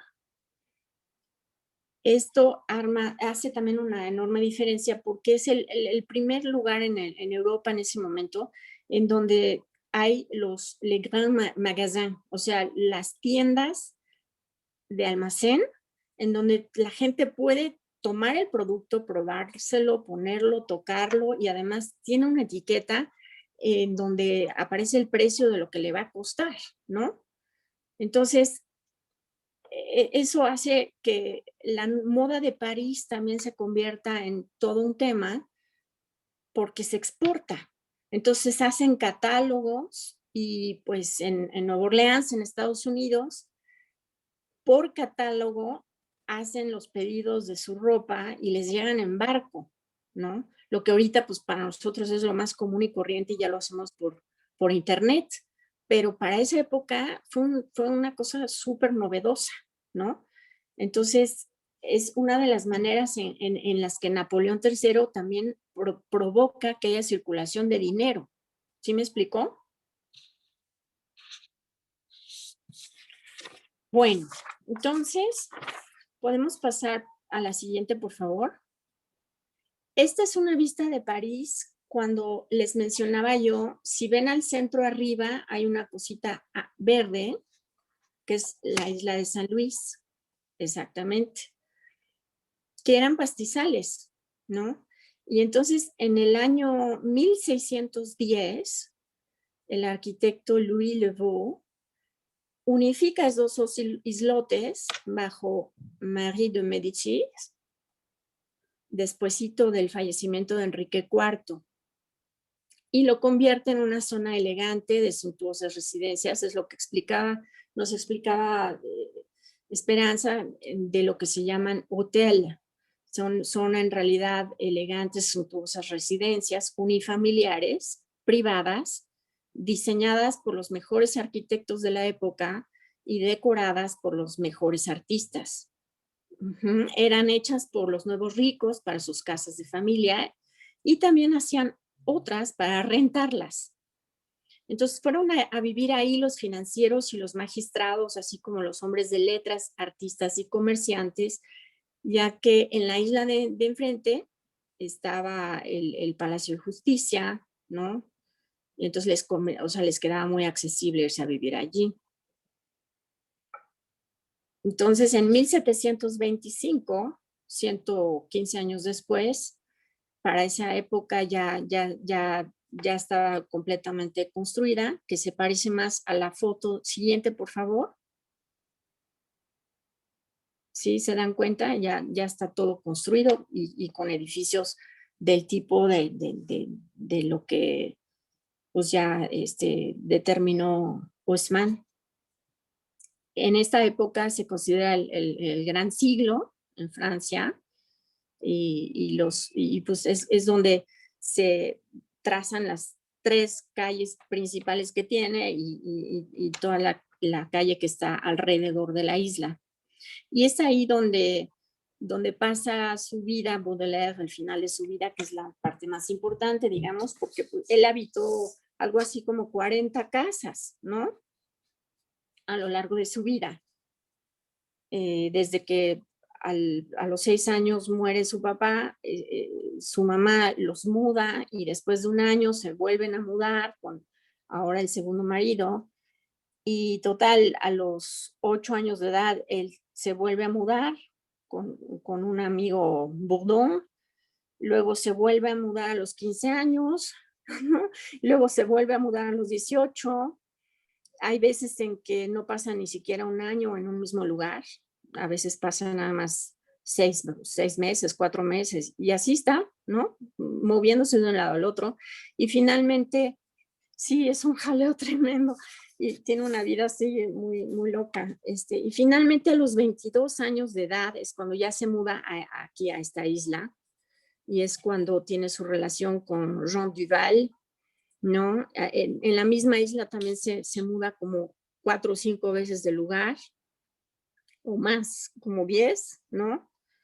Y finalmente se va a la Maison de Santé, o sea, es como una, no sé si es casa de retiro o hospital o algo parecido, del doctor Émile Duval, que no sé si esté relacionada con Jean Duval, si sea su papá o qué tenga que ver. No. ¿No? Ah, ok. Porque pues tienen el mismo apellido. Y Maison de Santé, no sé si es porque él ya está muy mal y bueno, finalmente pasa ahí algunos meses y muere a sus 41 años como nos explicó Guillermo, y el 2 de septiembre lo entierran en el cementerio de Montparnasse. Finalmente, esta isla es interesante porque hasta el año 1960 seguía teniendo 6.100 habitantes, igual que en 1831, ¿no? Pero para 1999 bajó su población a una tercera parte, casi. Y en 1991 la UNESCO inscribe a la lista de Patrimonio Mundial de la Humanidad a sus orillas del Sena. Así de que, bueno, espero haberles dado una vista interesante acerca de la ciudad que él le tocó vivir, la que él disfrutó, sufrió, padeció y vivió al final, ¿no? Pues Aida, ovación de pie otra vez, por favor. De verdad, interesantísimo cómo París, ¿verdad? ¿Por qué nuestros bisabuelos o tatarabuelos no se fueron para allá a comprar un metro cuadrado en aquella isla donde solo había vacas y árboles?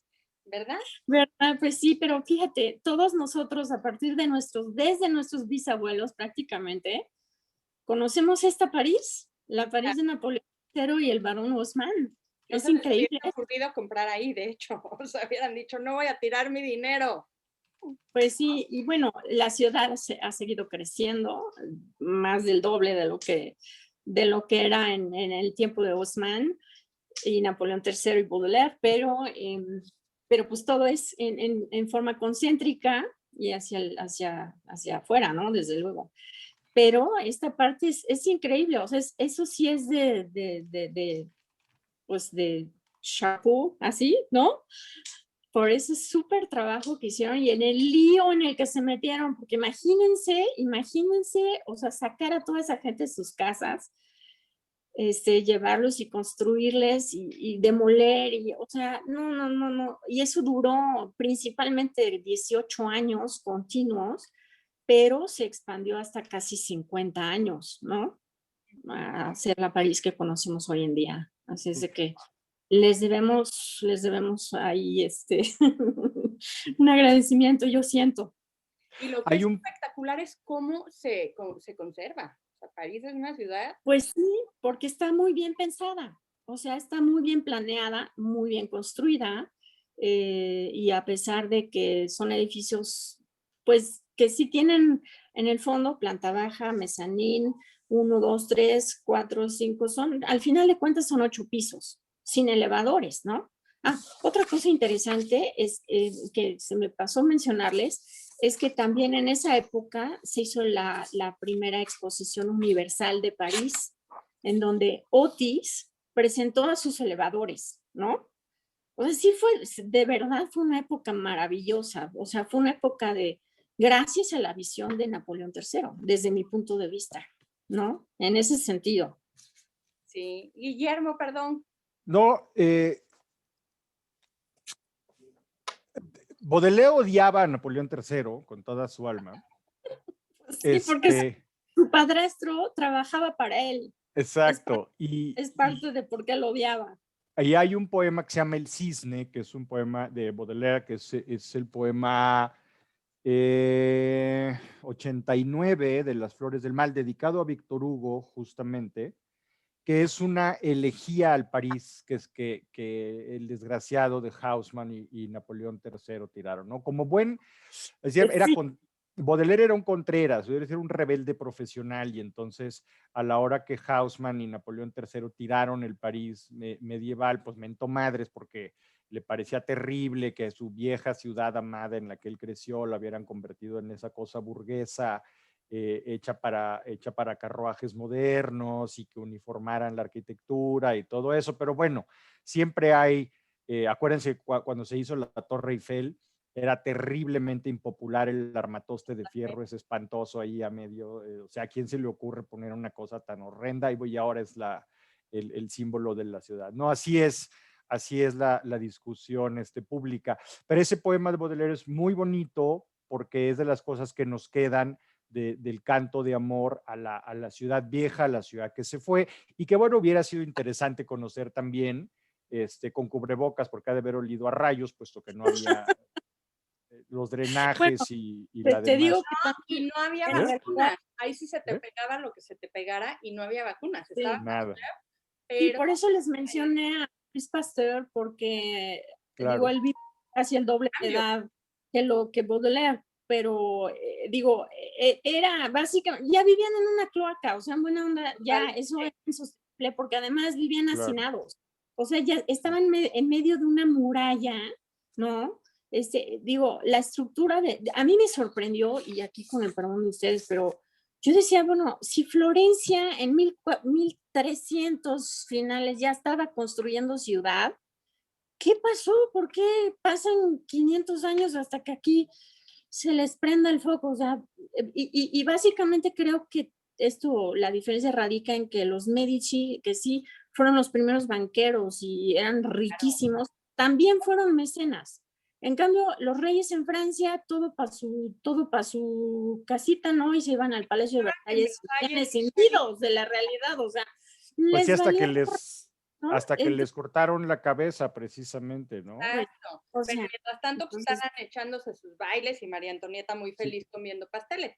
Pero claro, pues, esas diferencias son porque la cabeza de una ciudad y la cabeza de otra era totalmente diferente, ¿no? La forma de pensar y hacia sí. dónde iban.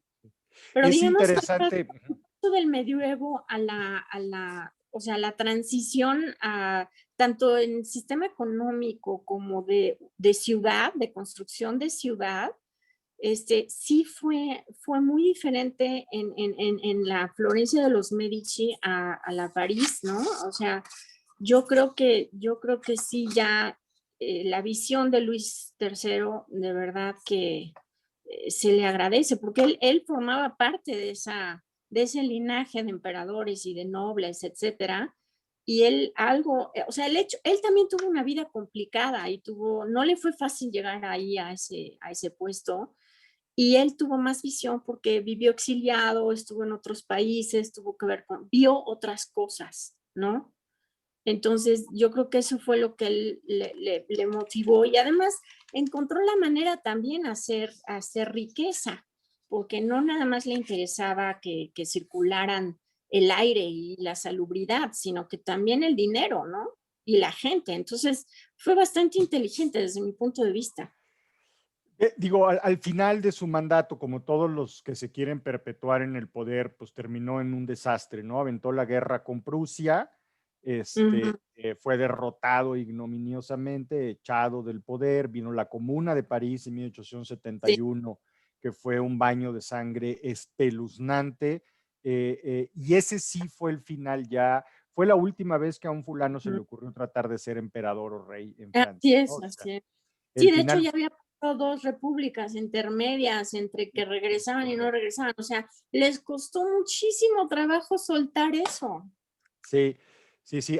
Les voy a recomendar mucho un libro que se llama The Greater Journey, no está en español, es de un historiador maravilloso que se llama David McCullough, norteamericano, y The Greater Journey es la historia de los norteamericanos que vivieron en París en el siglo XIX.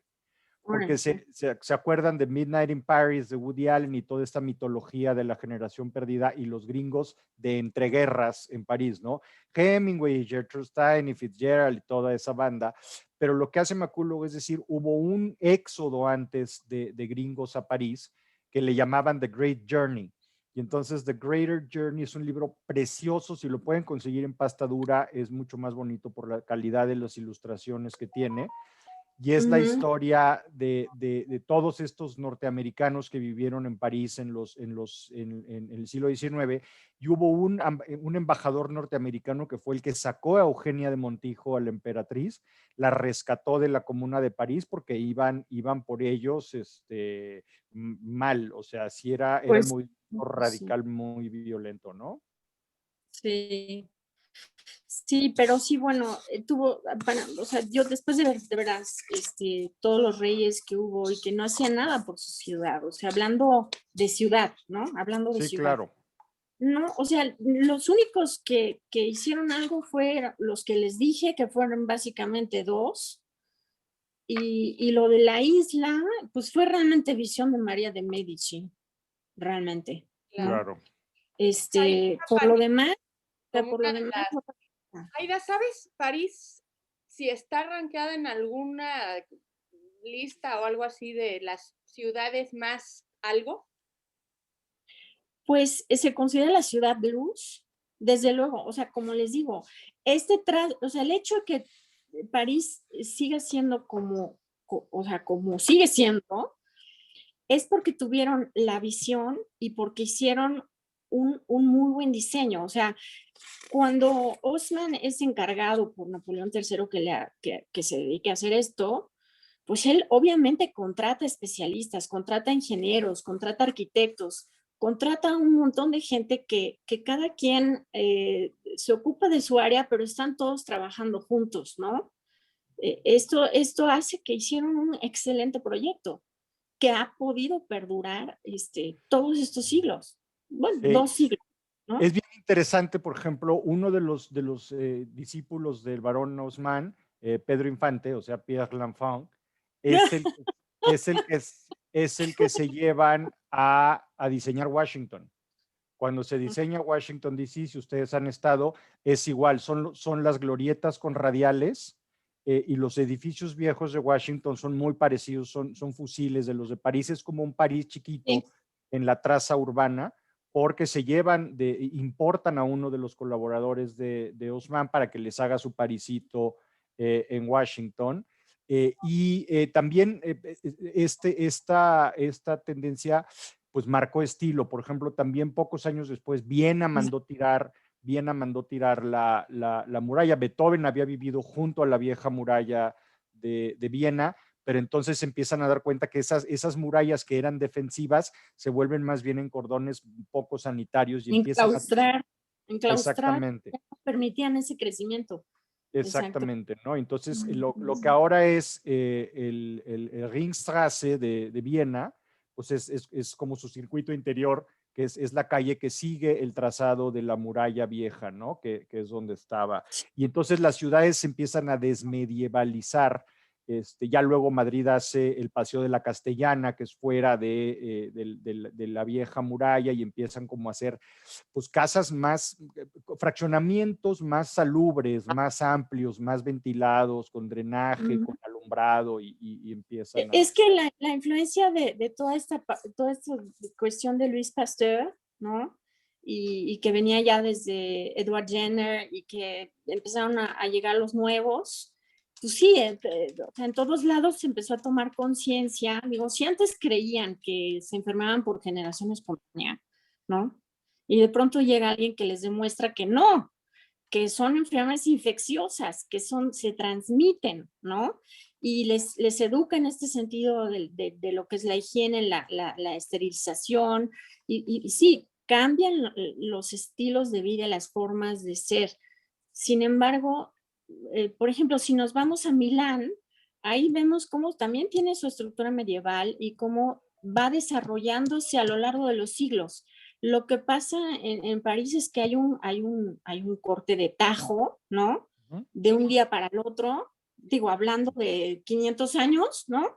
Pues 17 años de remodelación es un día, ¿no? O sea, claro. Entonces, de un día para el otro, todo se super cambia. Lo que en Italia fue siempre una cosa más gradual, y podemos ver ciudades en donde tenemos todas las épocas reflejadas, ¿no? Porque se fueron adaptando y sin tener que llegar a demoliciones y extremos como ¿no?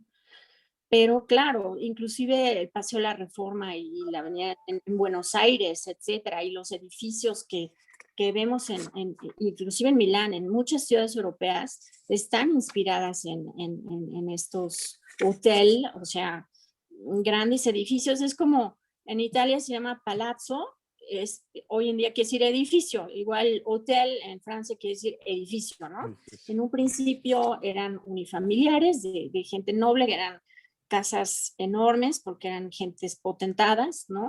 Pero ya no eran nobles, ¿no? Ya eran gente que no por ser nobles habían heredado, o no por ser nobles tenían derecho a usar algo que era de la nación para los nobles, ¿no? sino que ya cambia también esa estructura socioeconómica, ¿no? Y eso me Así fascina. es. Se ve en la ciudad, se ve reflejado en el desarrollo urbano y se ve, y otra cosa muy, muy relevante de esos años es que también es cuando empieza a haber tuberías de acero. Eso posibilita la cuestión de meter drenaje y agua y gas por toda la red de la ciudad, ¿no? La primera ciudad en hacer eso fue Hamburgo, en Alemania, ¿no? Y ya no de Después- plomo, que es bien venenoso. Así es, exactamente. Que todavía aquí en México, hasta hace 10 años, estábamos en el centro histórico con tuberías de plomo, y si lo recuerdan, hubo varios años en que todas las ciudades todas las calles estaban levantadas porque Cierto. estaban cambiando en la Las tubería tuberías de de plomo exactamente. Entonces, digo, es una serie de factores que desde mi punto de vista, el hecho de que Napoleón III no había sido nada más uno que vivió en Versalles, nació y creció y no vio el mundo, sino que sí salió y sí tuvo que vivir en otros lados porque lo largaron, ¿sí, no? Y además también ya tenía el ejemplo de Estados Unidos, que ya los ingleses hartos ya se habían ido a Estados Unidos y ya para esas épocas Chicago, Nueva York, ya eran ciudades mucho mejor construidas, mucho más calles amplias, más ordenadas, y pues él al ver eso, todo eso lo influye a él, ¿no? Chicos, pues de verdad, Me tengo que ir. nos podríamos quedar aquí, ¿verdad? ¿Cuántas cosas? Y además, qué grandes conversadores, Aida y Guillermo. Pero bueno, vamos nada más entonces a cerrar la participación de cada uno de ustedes y estamos felices. Hay que repetir, a ver ahora qué ciudad se avientan. Vamos a Venecia acaba de cumplir 1600 años. Porque estamos Venecia, vamos a hacer una de Venecia. Vamos. Dice Didier Duparchy, a visitar París. Pues nomás que nos dejen, ¿verdad? Claro. Ay, sí. Bueno, oigan, yo me tengo que ir a la chamba donde me pagan. Muy bien. Guillermo, ha sido un placer. No, al contrario. Participación y te agradecemos. Muchas gracias, Guillermo. Muchísimas gracias, Saludos, gracias, Esperanza, gracias, Aida. Nos vemos pronto. Bye. Los tres juntos son un deleite. Gracias, gracias, Gracias a todas. Bye. A ustedes, muchísimas gracias, de verdad. Muchas gracias. Y qué padre. Pongan, por favor, en su agenda, 1 de mayo, Eva Lobatón nos tiene una sorpresa. Nada más les digo eso. Nada más les digo eso. Yo creo que ya se sospechan de que es la sorpresa, pero es una sorpresa medio anunciada. Ay, no tengo idea. Díganme, por favor. Una sorpresa maravillosa que tiene que ver con el talentazo de Eva, que es otra de nuestras compañeras. Vamos a hablar de ilustración. Hablemos de ilustración. Vamos a hablar. Sí. Es sábado, es de sábado. algo completamente diferente. Ajá. La ilustración francesa. No, ilustración. Vamos a ver si la ilustración es adorno, compañía o protagonista de un libro. Eso es básicamente la idea. Esa es la calaca. ¿Tienen la hora del sábado primero? Sábado 1 de mayo, la Máster Eva Lobatón, en Zoom, a las 9 de la mañana. A las 9 de la mañana. México, 4 de la tarde, hora de Madrid. Y bueno, por ahora... Denos chance también de hacer una propaganda decente. La mandamos pronto. La mandamos pronto, pero bueno, queremos decírselos porque por ahí había ya muchas ganas de ver lo que hace Eva, que hace cosas divinas, y también de comprender de qué forma desde dentro se trabaja la ilustración, cómo la ilustración tiene muchísimo que ver es parte fundamental de una publicación, y Eva nos va a dar muchísimo el contexto y muchos puntos de vista. Y hoy de verdad ha sido una delicia. Aida, bueno, o sea, nos podemos quedar con Aida y con Guillermo nomás volteando de un lado, volteando del otro, volteando de un lado, y que ellos hablen. Ha sido maravilloso y nos vemos para Venecia. ¿Les parece bien? Sí, me encantaría. Me encantaría. Pregunto por qué Venecia. Hay una razón, no se crean que porque también queremos ir a Venecia, que sí, pero hay una razón, Aida. ¿Por qué Venecia? ¿Se las dices? No, tú, por favor. No, tú, por favor. Qué Las dos, queremos oír a las dos. A ver, juntas, Venecia, juntas. ¿por? Bueno, pues nada más, porque acaba de cumplir ¿qué 1600 años, 1600 años de fundarse. Imagínense, ¿cuántos? Y bueno, ha sido inspiración de muchos artistas, de muchísimos escritores, de todas las épocas, ¿no? Y porque también está de cumpleaños, como acaba de decir Aida, y así es que tenemos que pasar por Venecia y vamos a vernos por acá. Yo les agradezco muchísimo que hayan Al estado contrario. aquí. Es para nosotros de verdad una suerte poder hacer esto. Nos ha bendecido la vida con este tiempo de estar en casa para nutrirnos y para conocernos. Les mando besos, abrazos y apapachos a todos. Gracias por voy a todo. subir en Muchas gracias.